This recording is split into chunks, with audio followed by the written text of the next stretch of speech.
Hi, it's me. I'm back again.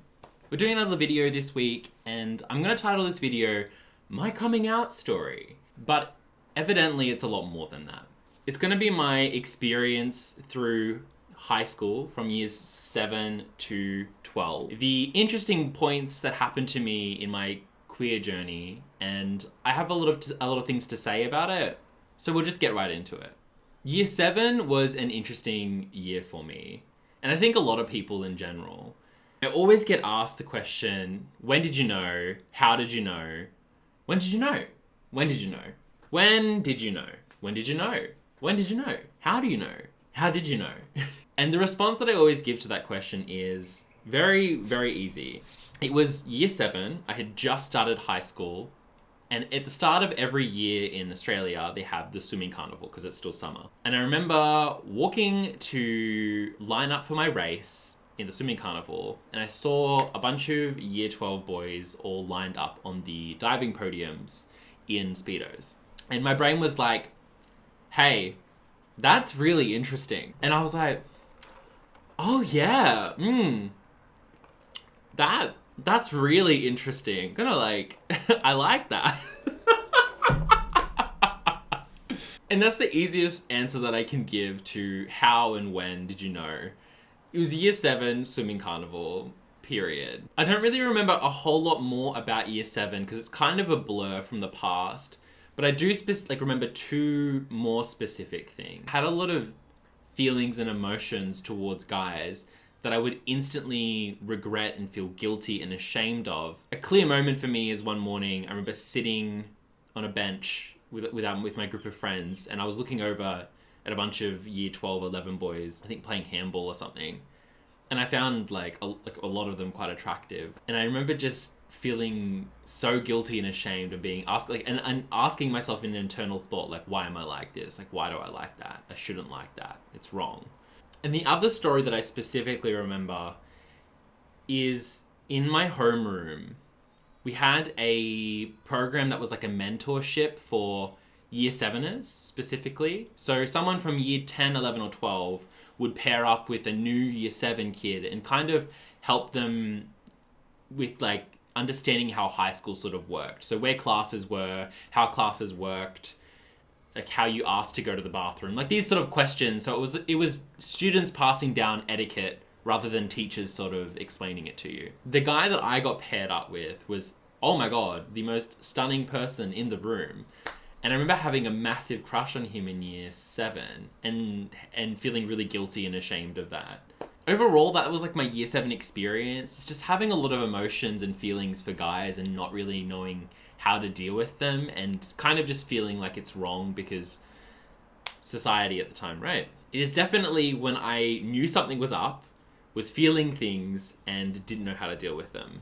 So now we're on to year 8, and I do remember 2 things specifically from this year. A lot of the same from year 7, but I remember year 8, I fell down the rabbit hole of trying to convert myself from being gay to being straight. The rabbit hole that is conservative YouTube. A lot of people explaining to me that it's a phase, that it's something you can work through. You don't act on the feelings that you have towards guys. It's a test from above. I just lapped it up, I completely believed it, which is so damaging, so harmful for young people. I definitely knew that I was something and I didn't want to be something. That year was also quite difficult for me because I received a lot of bullying from people at school that I was gay. And the bullying didn't just come from random peers in my year, but it came from my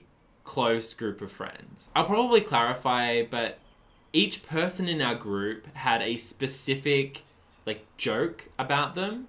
And mine was that I was gay, and that was the joke. It was Brendan's gay, but he's actually not, and that's why it's funny. I think back on that, and a lot of my friends had pretty upsetting and problematic jokes made about them. One, they just made fun of their weight. I'm not proud of doing that, and I'm not proud of the group doing that either. But we all had these really kind of shitty jokes, and that was just the go-to thing. It was oh, Brendan's gay, or this person's fat. That bullying pretty much continued from year 8 till year 11 until I was fully out. Another thing that happened in year 8 was, I remember specifically, it was this one guy, wasn't a friend, just a peer, relentlessly bullied me for being gay. I remember walking into math class, Mrs. Flanagan, bless her heart, she took the full brunt of my shouting in anger.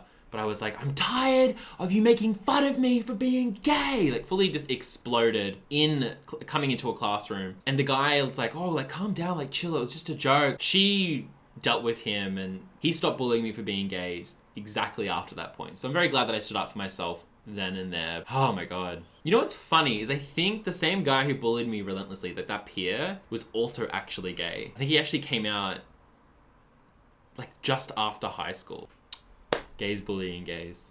We love to see it. I still do it on Twitter. So now we're on to year 9. This is the year that things get spicy. I dated a girl and I also had my first ever like in-depth crush on someone. So towards the start of the year at year 9, I remember specifically, I was tired of people bullying me in year 7 and 8, especially from my friend group. So I thought the best way to do that is to prove them wrong and date a girl. So at the time I picked a girl that I thought was quite pretty, that I liked. We kind of vibed. She enjoyed World of Warcraft and I was a big gamer myself. So I was like, maybe we can like play together and get in on that. So we started talking for a bit, total teen angst. Ended up sending like love songs. I remember specifically sending her Iris by the Goo Goo Dolls, where it's like, I don't want the world to see me, 'cause I don't think that they'd understand. When everything's meant to be broken, I just want you to know who I am. Which is, you know, kind of low-key a queer anthem, but I was like, I listened to this song thinking of you. Oh Lord. I eventually asked her out and then we started dating. You know how it is in high school. You're like, you want to be my girlfriend? They're like, yes. And then all of a sudden you're dating. The really sad thing about this entire story, I didn't want to hold hands. I didn't want to kiss. I didn't want to show any sort of affection or intimacy to her. So she was essentially a token girlfriend to me. I did want to love her. I did want to care, but I just couldn't and I wasn't interested. And I think it's really sad because I know she definitely had very strong feelings for me and she wanted that affection and that intimacy. The excuse that I would come up with is that I had OCD and that I didn't like touching hands because of fear of germs. I didn't want to kiss her because of fear of germs. And so she tried to like help and work through it with me. She's like, what can I do to make you feel more comfortable? And eventually we ended up breaking up after 3 months. Towards the end of the relationship, it was quite sad for me because I remember going home in the afternoon one day after school, big Pisces energy. I sat in the shower, full fetal position, and I was like, I just cried and I was like, I can't love her. So yeah, there was that, which is kind of upsetting. That was the start of the year. So towards the end of the year, I met someone online. Now this is actually quite an interesting story. So me and my friend used to play this online Lego game where you would build things. We met someone through that online game and then became friends with their entire friend group. One group of kids in Australia, one group of kids in New Zealand, and we kind of just like cross-pollinated. One of the friends from New Zealand, his name was... Me and him would spend hours talking to each other through Steam, through Skype. But I remember the day specifically, I was in science class in high school and we were talking through Steam because I'd hacked my computer somehow and I had access to Steam. Forget how I did that actually. But we were talking and I was like, hey, I really like you. And then he replied, obviously, I like you too. Like, you're a great friend. And I was like, no, I like you. This was probably like a really sweet moment because he responded in such a positive way. He said he didn't want our friendship to fail. He still wanted to be a really close friend, but he didn't know how to feel about the situation. He didn't feel the same way. Where this story gets spicy though is I was in a car trip up north with 2 of my best friends and he messaged one of my best friends and goes, hey, Brendan confessed his love for me. Now to give you some context around the story, was known for being kind of like a jokester and a trickster, kind of just like said weird stuff to elicit a reaction. When he started doing that with my friend, she instantly just turned to me and goes, what on, what the hell? He just said you confessed your love for him. My stomach sank. I remember being like, I'm not ready for this. I can't come out right now. My sister's in the car. I've got two of my friends and one of my sister's friends. I can't come out. I immediately go to message him. I felt so betrayed. I played it off in the car as joking and doing his normal trickster self. But I remember messaging him, I can't believe you've betrayed me like this. I trusted you. It was a lot. I felt like I was almost like forced out of the closet, then like quickly was able to jump back in and close the door. I was not ready. The interesting thing in the follow-up from this, we didn't talk for a very long time after that whole situation happened. It took me a very long time to be able to forgive him. And I know this is an excuse for what he did, but later on down the track, he messaged me one day and goes, hey, the reason why I was messaging Millie that day is because he didn't know how he actually felt about me. Essentially, at the time, he liked me just as much as I liked him. And I found that out later. So he came out as bi. It was just an interesting story to me and a wild time. PSA, don't out people. Just don't. Overall, year 9 was a wild year. The bullying stopped for me being gay, but then continued consequently straight after we broke up. And the whole thing with my friend, my New Zealand friend, really set me off. All right, year 10. This is an interesting year. I've only written 2 things down for this year because I feel like I was very much like really good at hiding it. I mean, I say that. I used to wear a fucking bow tie to school. Girl, you were not hiding it. Let's be honest. So year 10 was a pretty quiet year in terms of major stories, but I will foreshadow this. I started getting feelings for a boy at school. That storyline kind of furthers more in year 11 and 12, so we will get to that. Year 10 was also a year that I became more accepting of myself. I was toying with the notions that maybe I was bi, or entertaining the idea that I was interested in men. The weird thing is when I identified or used the label gay, I remember feeling like that really fits, like it really hits, but not willing to use it yet because I wasn't fully like comfortable with like coming out or with that myself. So it was a lot of like self-discovery. I still remember adamantly being like, I don't know if I'm gay though, because I didn't like butts. I only liked dicks, which to me is even more gay. But here we are. So I was framed for something. Let me get into that. I get called into the room one day and my mum goes, Brendan, is there something you'd like to own up to? And I was like, no, what? Like, what are you talking about? She's like, we found something on the computer. I was like, oh shit. So my heart's racing, but I know that every single time I ever looked at anything adult on the laptop, the history would be wiped. So, and I would never download anything. I would always stream it or watch it. And then just delete the history. One day, there's something on the laptop. So my heart's racing. I feel like I forgot to wipe the history, but I know that like every single time that I use it, I do. And she goes, we found this in the downloads folder. And it was 2 pictures of this woman, tits out for the boys. I was like, I did not download that. And mum's like, well then who did? Because your dad didn't. And I was like, it has to be dad. It was not me. And I couldn't tell them at the time that like the only content that I ever watched was relating to men. Because I would just out myself. So then they like turned to my sister and they're like, Killy, was this you? And to this day, like my dad has not fallen on that sword, but I fell on that sword because my mum could not ascertain the notion that maybe my father watched porn. Oh my god. Child. Anyway, it could not have been me because I'm a... Year 11.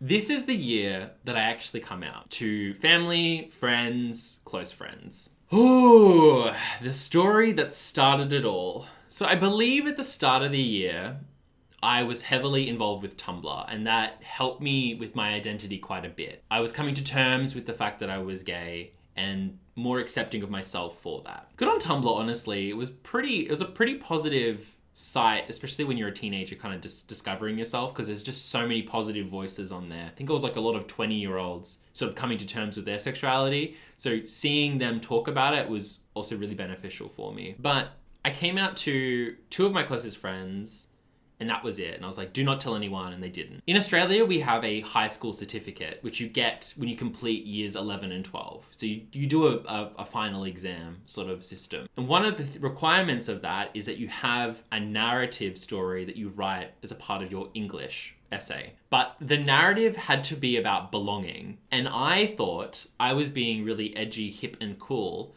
I was like, well, this has never been told. Let's write a story about how a queer person doesn't fit in, whilst also trying to be like, oh, I'm straight. So in this story, I wrote about a lot of mature themes. It was a story about a kid who was at some kind of boarding school who didn't feel like he was accepted and ultimately ends his life. I'm going to read the story out for you guys as like a dramatic reading, because I still have it and I found it more recently, and this is what sort of inspired me to make this video. It is very cringy, it is very teen angst, and I think will probably make me cry. I don't know. But I'm gonna read it. Dramatic reading. The story that initiated a set of cascading events that led to my inevitable coming out. The story is titled, It's Not Your Fault, Roland. I hate artificial mornings, I thought to myself, like the rest of my depressive life, as the dim holographic sunrise crept up upon me, filling the room with its lucent beams. I wipe insignificant amount of sleep from my eyes and then roll over into the safety of the crinkly warm sheets. Roland, wake up, the artificial intelligence repeats in the school dorm. I thought I hacked that pestering alarm. I pulled my nanotechnology out of my ocean blue striped pajama pants and opened her console. I can barely see the screen as I squint to allow the small beams of sterile fluorescent light to climb through. I send the kill code. Hopefully that will stop Dose. I curl up, then release, springing my body so I'm sitting in the upright position as the almost 0-degree air conditioning crawls down my back, causing shivers beyond control. I decide to remove myself from the warmth of my bed and destroy the holographic picture of that fake sunrise burning into my dorm. As the hollow picture dissipates, I look out. The sky outside resonates with my thoughts. The depressive dark blue clouds weigh heavy. The rain drops, cascades down into thick pools and forms streams along the roadside outside my fragile window. It reminds me vividly of my predicament. I become entranced in thought and fall back onto my soft bed, deeply, into the warmth, into my motionless life. The sound of my own painful thoughts bringing me to the edge with tears as I let out a whimper. I didn't ask to be this way. As I hold back the torrent scratching away and crawling at the back of my pain-ridden eyes. So tired. Dose sounds her alarm again. It breaks the trance I seem to be in. I roll over in my soft bed and stare deeply into the mirror. You know how illogical it is sitting here curled up whimpering in a pit of your own sorrow? Why do I have these feelings? I turn over slowly, exhaling deeply as my eyes wander upwards towards the clock on my brown bedside table. I jolt out of my bed into the tundra-like conditions as I race around to find my scarce school uniform. Knock. Roland, it's John. Are you in there? Would you just give me 12.45 seconds, as it is the approximate amount of time for me to properly be dressed? I thought in a condescending tone. I opened the door, and John was leaning up against the pale white wall that had looked as if it had been replastered 4 times. He was approximately 4 meters away, brushing his fingers through his hair. The bell clatters. It echoes through the halls of the school. John lifts his head cautiously and gives me a small grin. Come on, we'll be late for class. He grabs my bicep and shoves me down the pasty white hallway. I notice one of the lights flickering as if it were in a horror movie. We came to the light blue sliding door as we approached it at a fast speed. John pulled me through the door. We came to a halt. John's hand slid down my bicep to my hand. I thought to myself, if only he knew. The class then proceeded to burst into hysterical laughter. Our hands quickly repelled each other like magnets with the same pole. As I sat down, I began to completely understand everything the teacher said. Miss Triads started her usual idiotic stupor of information overflow. I knew I would sit here for the next 6 hours entangled in my own thoughts and what they thought of me. As I had finally reached the state where I looked interested in the topic, yet I was sleeping on the inside, John nudged me. I felt my balance tip. The falling sensation caused adrenaline to rush throughout my body. My muscles violently constricted, then released. "What the hell, John?" I shouted. "Thank you," Miss Triad said. I replied wittily, "You're welcome." She began to curl her face up as if she just sucked on a lemon. Just as I wished for this day to end the pain, the bell began to clatter away again. This would mark the first time in a century that the bell was a decent thing to hear. John asked me as we were leaving the classroom if I wanted to go for coffee. As much as it caused me distress inside to decline his offer, I just turned and sighed because I knew tonight would be the end of this. I walked back with shoulders slouched as I knew this would be the only thing to stop my pain. I closed the door. The torrent of pain began to seep out through my eyes. I swallowed a deathly tasting chemical. I felt it start to burn my insides. I fell over onto the floor and felt the colors dissipate from my eyes. Then there was black. My last thoughts were of him brushing his fingers through his hair.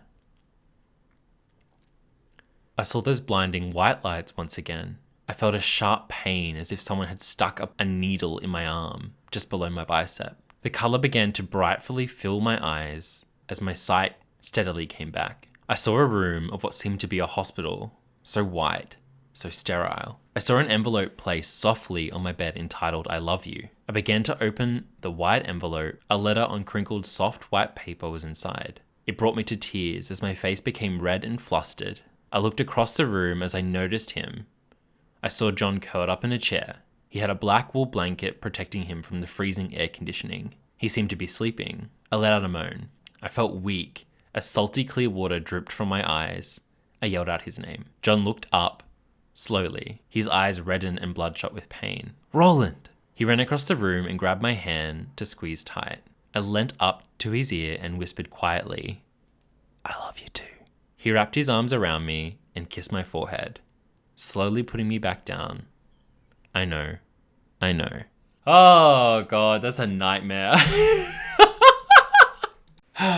So I wrote that and then I submitted it for marking to my English teacher. Now, this is the part that gets quite interesting. The story as I read it didn't have the end part where I woke up in a hospital. It was just fade to black. And that landed me a call to my parents to say that I had written something that had warranted concern. Now, what I didn't know at the time is that this exercise commonly brings up underlying issues that are going on in teenagers, which makes sense. Typically, a lot of girls write about eating disorders and not fitting in, and me writing about not fitting in and being, for a person being gay, and them ultimately, like, committing suicide was a red flag.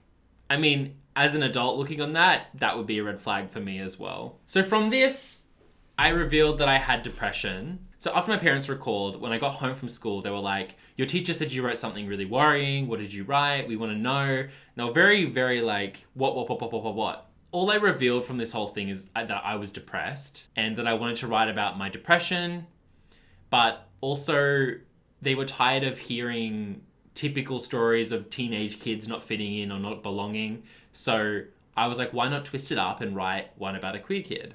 My parents didn't read the story or know the story until later on. They took me to a psychiatrist, and I revealed to the psychiatrist at the time that I was struggling with my sexuality. I bring the story with me to show him. His advice was to come out, but to obviously come out when I was ready and felt comfortable enough to do so. I wasn't forced to come out to my parents because I didn't have to show them the story, but I ended up showing them the story and then coming out that way. I came out to my mum first, showing her the story and how I was feeling. She was accepting. She is more open to it than my dad was because her brother was gay. But when I came out to my dad, this is kind of the part that really like hits me. His response to the whole situation was to scream and yell at me, saying that he had to deal with this and he was really upset by it. And so he just stormed out of the house and went for a drive somewhere. A story that I wrote in English class about belonging turned into a trip to the psychiatrist to talk about my depression that I said that I then led to me coming out to my parents. After I did this, so at this point I'd come out to 2 of my closest friends and my mum and dad. I felt comfortable enough, especially with the response around me at the time, to come out to people at school, just because it was weighing down on me quite heavily. I have the next part here, the enemy who turned out to be my friend. Oh, Chloe, I love you. I want to say thank you so much for, in year 11, in history, when we went to the library that day and you sat down and you go, hey, Brendan, let's talk about this. Why don't you like me? And being really confrontational and kind of opening me up, and then us having a discussion, because it really led to a mutual friendship in year 11 and 12. And I'm glad, even to this day, that you're someone that I could talk to about pretty much anything and feel pretty comfortable with. Chloe. She was one of my friends in high school who was quite popular. I would say she knew a lot of people. And so I didn't want to go out and come out to everyone myself, but I wanted her to tell everyone. So I messaged her in DMs one day and I was like, hey, can you tell everyone at school that I'm gay? Like, can you come out for me, essentially? And I will come out to my friend group. She was like, yep, okay, done. It's a weird way to come out, I know, but I just couldn't come out to everyone in my year or the school because I didn't really have the network or connections and people didn't really know me. And I was quite closed off and confrontational. So she really did the groundwork on that one. Before her, though, I had an encounter just before I was about to come out. And my friend, who was the key offender in bullying me in high school about my sexuality, I think they called me the F word or gay or something. And I was like, hey, can I talk to you for a second? Everyone in the group was like, oh. And I pulled my friend aside and I was like, hey, I'd really appreciate if you stop making gay jokes about me because I actually am. And then I just walked away. How I came out to my immediate friend group at school was we all went to this school disco one night. And I've never been to a school disco before because I had always thought the idea of socializing at a school disco was kind of silly and I didn't really enjoy it. But this year I was like, fuck it. It's going to be year 11 and 12. I'm going to do as many activities, going to have as much fun at school that I possibly can because these are my 2 final years. And I went up to my friends and I told them each individually. So they ended up being really accepting. They were super cool with it and the joke stopped. Ultimately, year 11 and 12, I was probably the most happy that I had been at high school because a lot of the bullying just like went away, feeling much more comfortable in my own skin. So during year 11 as well, you know that crush from year 10? That kept persisting. We ultimately ended up in a lot of the same classes because we had similar interests. I had him in my information technology class, my software class, other class, and maths. So we actually started talking one-on-one, mainly me initiating it. And so we were talking on and off through year 11 quite a bit. And towards the end of year 11, I made the bold move to send him a message and be like, hey, I like you. Do you like me? And if not, that's okay. I was tossing and turning that whole night. I was so anxious. But the one true thing that I thought throughout the entire process of that is if I don't ask and I don't know, then I will regret this. I will regret it. Because I really, really liked him. He responded with, no, I'm not like that. The thing that hurt me the most out of that entire experience is he told all the footy kids, because he was one of them, and then they began to like make jokes about me, being like, oh, Brendan likes you, ooh. And I'm just like, as soon as I knew that he wasn't interested, I just like cut connection. I remember feeling anxious and stressed every time I saw him at school. I just like would walk in the other direction. I didn't want to be creepy, and that was mainly it. I just wanted to be like, hey, I had feelings for you. If you don't, that's cool. Well, what happened in year 11, now that I think about it? Oh, the next dot point here. Attack of the Fruit Flies. I mean, what can I say? As soon as I came out, I remember specifically, there was 2 girls that were like, oh my god, we get to have a gay best friend. And I did a really good job at not tokenizing myself in that respect. I didn't really engage with them that much. As much as they tried to be like, you should come here, you should come there, let's go shopping together. I just wanted to distance myself from that as much as possible. Tumblr helped me with this one. They're like, stop straight girls like tokenizing gay men as accessories.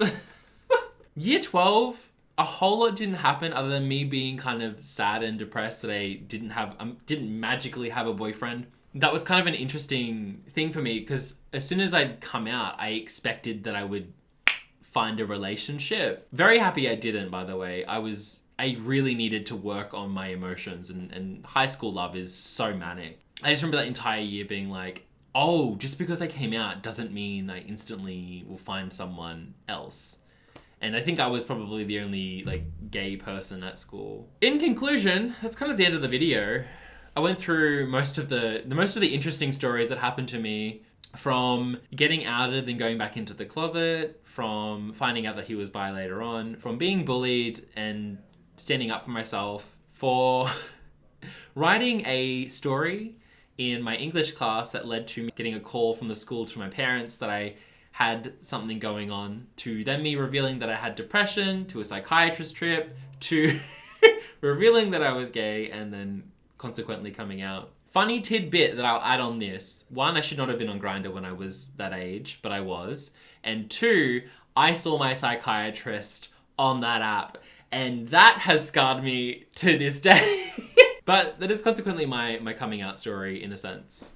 If I was just to tell the story by itself, I mean, I feel like it's quite interesting, the whole writing the narrative part, but I really feel like the grander picture and the more interesting thing is just finding yourself as a queer person in high school is kind of hell, especially living in a society that is not particularly accepting of you. So I hope you enjoyed this video. If you liked it, comment, like, subscribe, the bell. I'm really one of those YouTubers now, huh? Wow. I hope you enjoyed this video. For now, I'm gonna sip my cold brew. And that's my coming out story.